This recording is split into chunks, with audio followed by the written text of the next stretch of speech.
शुक्लांबरधरं विष्णुं शशिवर्णं चतुर्भुजं प्रसन्नवदनं ध्यायेत् सर्वविघ्नोपशान्तये अगजाननपद्मार्कं गजाननमहार्निशम् अनेकदन्तं भक्तानाम् एकदन्तमुपास्महे। ओं गं गणपतये नमः। ओं श्रीमात्रे नमः। ओं श्रीगुरुभ्यो नमः। నేను మీ వాడ్రేవు ఆదినారాయణరావు శర్మ. నా సెల్ నంబర్ 7075389589 7075389589. ఇప్పుడు మనం జూన్ నెల మొత్తం కూడా ఫస్ట్ నుంచి 30 తారీఖు వరకు చెప్పుకుంటామండి. దానికంటే ముందర ఏంటంటే మీకు జాతకాలు చెప్పించుకోవాలనుకుంటే మీ జాతకాలు చెప్పించుకోవాలనుకున్నా, లేకపోతే మ్యారేజ్ ఎప్పుడవుతుందో అని తెలుసుకోవాలనుకున్నా, అదే అనేక రకాలుగా ఉంటాయి కదా, జాబ్ అని ఇవన్నీ. మీరు మీ date of birth, time of birth, place of birth, ఈ 3 ఉంటే చాలండి. మీరు కింద నెంబర్, ఇప్పుడు చెప్పే నెంబర్కి కింద స్క్రోల్ అవుతున్న నెంబర్కి పంపించండి. తప్పకుండా నేను పరిష్కార మార్గాలు అన్నీ సూచిస్తాను. మీకు నా వీడియో నచ్చితే మీరు షేర్ చేయండి, సబ్స్క్రైబ్ చేయండి, అలాగే నన్ను ఆశీర్వదించండి. అలాగే నా వీడియో చూస్తున్నటువంటి మీ అందరికీ పేరు పేరున నా హృదయపూర్వక నమస్కారాలు. సింహరాశి వారికి ఈ రాశిలోనే కుజుడు వలన 7th నుంచి వస్తున్నాడంటే, కుజ కేతువులు ఉండడం వల్ల ధైర్యం. 4th హౌస్ లార్డ్ రాశిలో ఉన్నాడంటే వాళ్ళకి చదువు బాగా వస్తుంది. 9th హౌస్ లార్డ్ రాశిలో ఉన్నాడంటే వాళ్ళకి ధైర్యం ఎక్కువ ఉంటుంది అని చెప్పేయచ్చు. కొద్దిగా మీరు ఫైనాన్షియల్ విషయంలో ఇబ్బంది పడరండి, బాగా ఉంటుంది. కాకపోతే ఏంటంటే శని దృష్టి వలన రావాల్సిన డబ్బులు స్లో అయిపోతూ ఉంటాయి. అదే కుటుంబంలో కూడా చిన్న చిన్న మనస్పాదాలు, చికాకులు ఉంటాయి. ఏదైనా షార్ట్ జర్నీస్ ఎక్కువ చేసేస్తుంటారు మీరు. అలాగే మీ తోబుట్టులు కలవడానికి, కొత్త కొత్త ఐడియాలు వాళ్ళని కార్యరూపంలో దాల్చడానికి, ధైర్యంగా ఉండడానికి, వాహనాలు కొనుక్కోవడానికి అవకాశాలు ఎక్కువ. ఏదైనా 4th హౌస్ చూసుకోవడం వల్ల కుజుడు మీకు భూములు కొనుక్కోవడానికి, వాహనాలు, గృహసౌఖ్యం ఉండి తీరుతాయి. ఈసారి గృహాలు కొనుక్కోవడం, హౌసెస్ కొనుక్కోవడం, అపార్ట్మెంట్స్ కొనుక్కునేటప్పుడు ప్రాబ్లమ్స్ ఏమి ఉండవండి. అంతేకాకుండా మీ తల్లిగారికి ఆరోగ్య పరిస్థితి బాగుంటుంది. ముఖ్యంగా రైతులకు కూడా వాళ్ళకి ఫైనాన్షియల్ స్టేటస్ బాగుంటుంది అని చెప్పచ్చు. ఏదేమైనా పుత్ర సంతాన యోగం కలగడానికి అవకాశం ఎక్కువ ఉంది. అలాగే హార్స్ రైడింగ్స్ కూడా చేస్తూ ఉంటారు. అంటే అశ్వ సంపద మీకు ఉండడానికి, కొంతమంది గుర్రాలు ఎక్కడమో, గుర్రాలు స్వారీ చేయడం అంటే స్వారీ చేస్తూ ఉండడము, అశ్వ సంపద మీకు ఉంటుంది. అంతేకాకుండా స్టాక్ మార్కెట్లో ఉన్న వాళ్ళకి, అలాగే స్పెక్యులేషన్ ఉన్న వాళ్ళకి చాలా అద్భుతమైన కాలము. అలాగే మంత్రి పదవులు పొలిటికల్ రంగంలో బాగుంటుంది. అంతేకాకుండా మీకు కొంతమందికి సాహిత్య రంగంలో బాగా ఉన్నతంగా రాణించడానికి, కళారంగంలో బాగా రావడానికి మంచి అవకాశాలు ఉన్నాయండి. కొద్ది సందర్భాల్లో స్లో అవుతుందేమో తప్ప చక్కగా అద్భుతంగా మీకు అవకాశాలు బాగా ఉన్నాయి. అది ఈజీగా చెప్పొచ్చు అనమాట. అంతేకాదండి, మీకు అంటే మీ రాశి వారికి 7వ స్థానం చూసుకుంటే, 7వ స్థానంలో రాహు ఉన్నాడు కాబట్టి చాలా ప్రాబ్లమ్స్ వస్తాయి బాబోయ్.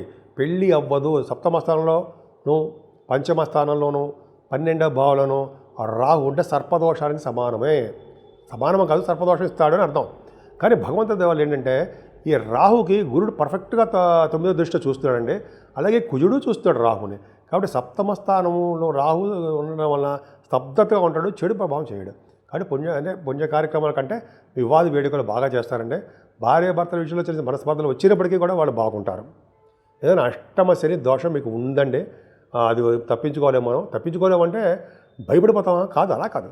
పూజలు చేసుకుంటాం. శనీశ్వరుడికి తిరునల్లారు ఏదో అంటారు సరే, తిరునల్లారో అక్కడ శనీశ్వర దేవాలయాలు అక్కడ వాళ్ళు దర్శించుకున్నా, అయితే మన ఊళ్ళో శనీశ్వర దేవాలయాలు దర్శించుకున్నా అష్టమ శని దోషం తగ్గుద్దండి. ఏమైనా అష్టమ స్థానంలో శని ఉంటే దీర్ఘాయుర్దాయం ఇస్తాడు తెలుసండి. అద్భుతమైన ఆయుర్దాయాన్ని ఇస్తాడు, ఆయుష్ పెంచుతాడు. పైగా మీ రాశి వారికి 10th హౌస్ లార్డ్ భాగ్యం ఒక తెలుసు కదా మీకు. 10th హౌస్ లార్డ్ 9th హౌస్లో ఉన్న, 9th హౌస్ లార్డ్ 10th హౌస్లో ఉన్న విపరీతం రాజ్యం కలిగిస్తాడు. ఇప్పుడు 10th హౌస్ లార్డ్ వాయుతత్వ రాశిలో 9th హౌస్లో ఉన్నాడు కాబట్టి విదేశ పర్యటన చేస్తారు. ఇది నా సొంత కవిత్వం కాదండి, నేను చదివిందే మీకు చెప్తున్నా, అది ఖచ్చితం. 10th హౌస్లో భాగ్యస్థానంలో చరతత్వ రాశిలో ఉన్నాడు కాబట్టి, అగ్నితత్వ రాశిలో చరరాశిలో ఉన్నాడు కాబట్టి అవి ఫారిన్ కంట్రీస్ వెళ్తారు, విదేశ పర్యటన చేస్తారు. మీ ఉద్యోగ రీత్యా అంటే జాబ్ అనమాట.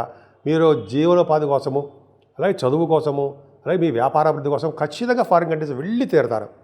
అలాగే అమ్మవారి యొక్క దర్శనాలు చేసుకుంటారు, తీర్థయాత్రలు చేస్తారు.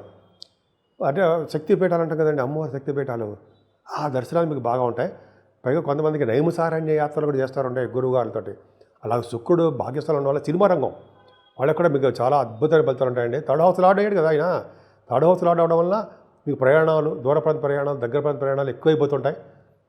ఆభరణ యోగము, వాహన యోగము మీకు చాలా బాగుంటుంది. ముఖ్యంగా విదేశ పర్యటన చేస్తారు, అందులో డౌటే లేదు. కాన్ఫిడెన్స్ చెప్తున్నారంటే అది నిజమే. అంతే కదండి, మీరు 10th హౌస్లో ఆడేయాడు కాబట్టి మీకు చెప్తున్నాను. పైగా 10th హౌస్లో చూడండి రఘుబుధులు. సింహరాశి వాడికి ఒక్క శనీశ్వరుడు ప్రాబ్లం తప్ప మిగతా గ్రహాలన్నీ బాగున్నాయి.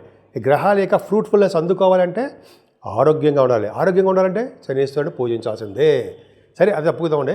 లగ్నాధిపతి మీ రాష్ట్రాధిపతి దశమంలో ఉండడం వలన నేమ్ అండ్ ఫేమ్ పెరిగిపోతుంది. మీకు వరల్డ్లో ఫేమస్ అవుతారు. మీ జాతక రీత్యా చెప్పి చూసుకోండి.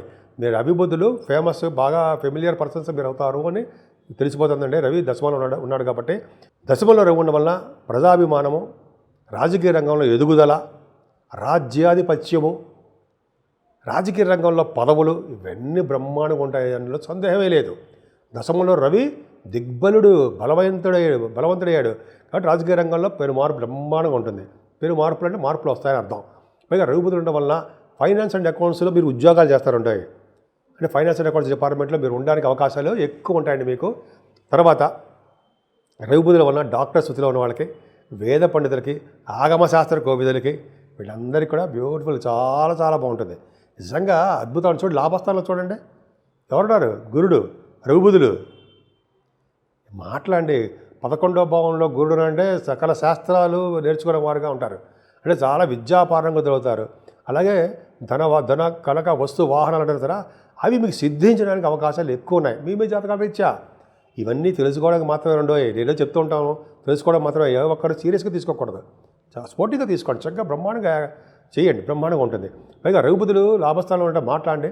ధనం విషయంలో ఏమాత్రం ఇబ్బంది పడతారా?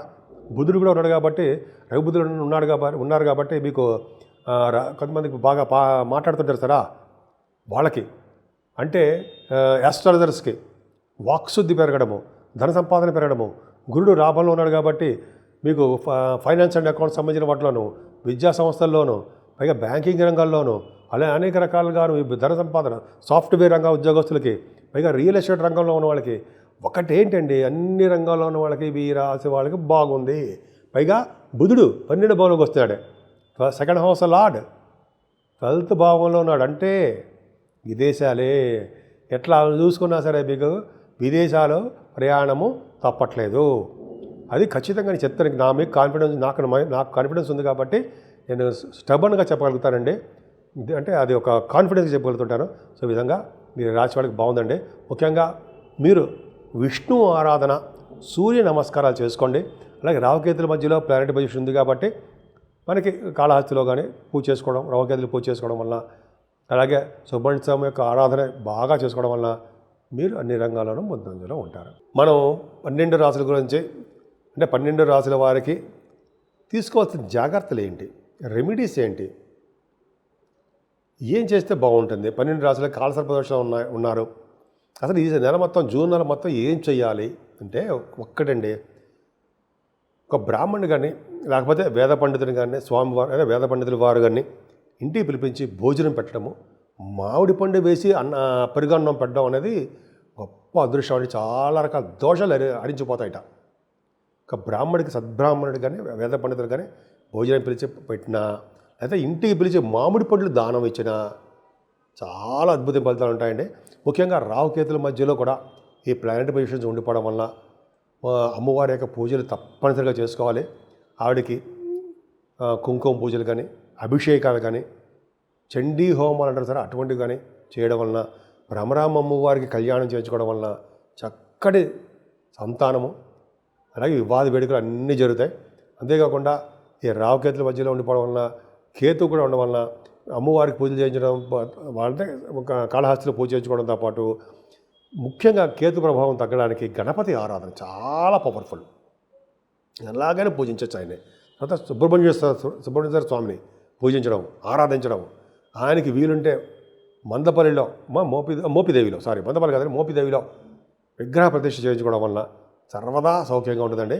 ముఖ్యంగా ఈ పెళ్లి కాని వారికి కానీ, ఈ రియల్ ఎస్టేట్ రంగంలో ఉన్న వాళ్ళకి కానీ, అదే కోర్టు సంబంధించిన విషయాలు సతమతం అయిపోతున్న వాళ్ళకి కానీ, ఇలా చాలా వాటికి ఇబ్బంది కలుగుతూ ఉంటుంది జరా.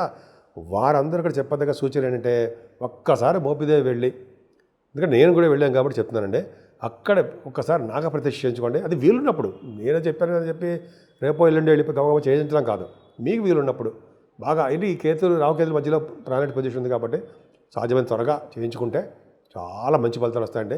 ఏదేమైనా సరే, ఇవన్నీ చేసినా సరే విష్ణువుకి తులసి మాల సమర్పించడము, అలాగే ఈశ్వరుణ్ణి, పరమేశ్వరుణ్ణి, మహాశివుణ్ణి తైలాభిషేకాలు కాదండి, ఆయనకి తేనెతో అభిషేకాలు చేయించడం వలన, అలాగే మల్లె పువ్వులతో పూజించడం వలన కూడా భార్యాభర్తల విషయంలో అనురాగం, ఆప్యాయత, అనురాగ దాంపత్య జీవితం ఇంకేంటి అంటే పెనవేసుకుపోవడం అంత అదృష్టం చాలా చాలా బాగుంటుందండి. అందుకనే ఎక్కడ ఉన్నా మనం ఏ పొజిషన్లో ఉన్నా సరే శివుడిని మాత్రం మర్చిపోకూడదు, విష్ణువుని అసలు మర్చిపోకూడదు. చూసారా, శివుడినేమో పూజించమంటుంటారు, విష్ణువుని కీర్తించమంటారు. కీర్తించడం అంటే మనం పొగడ్డం అంటే మాట్లాడడం, ఆయన గురించి చెప్పుకుంటూ ఉండడం. ఇది శాస్త్రం ఉంది కదండి, చేతులు ఉండగా శివ పూజ చేయనేలా అంటాం కదా. చేతులు ఉన్నాయి, శివుడికి పూజ చేద్దాం. అదే నోరుండగా అంటే హరినామ కీర్తన చేయలేలా చేయనేలా చేయకపోతే ఎట్లా అంటే భగవంతుడు ఏం చెప్పాడంటే, నన్ను తలుచుకో, శివుడికి అభిషేకాలు చేయించు, అప్పుడు నువ్వు చూసుకు ఎలా ఉంటావు చూడు, మంచి పొజిషన్ వచ్చినప్పుడు నిన్ను మేము కాపాడుతామని భగవంతుడు చెప్పాడు కదండి మనకి. సో ఎల్లవేళలా మీరు సర్వశుభాలు సర్వసౌఖ్యాలు కలగాలని ఆ శివుడు విష్ణువు యొక్క ఆశీస్సులు, మీకు అమ్మవారి యొక్క ఆశీస్సులు కూడా రెండు, అమ్మో ఆవిడ యొక్క ఆశీస్సులు ఎల్లవేళ మీ అందరి మీద ఉండాలని, ఎప్పుడు కూడా దినదిన ప్రవర్ధమానం అవుతూ నలుగురికి హెల్ప్ చేస్తూ, మనం అంటే మీరు కూడా బాగా, నేను కూడా ఉంటానండి, అది బాగా డెవలప్ అవ్వాలని, మంచి అభివృద్ధికరంగా రావాలని నేను మనస్ఫూర్తిగా కోరుకుంటున్నాను.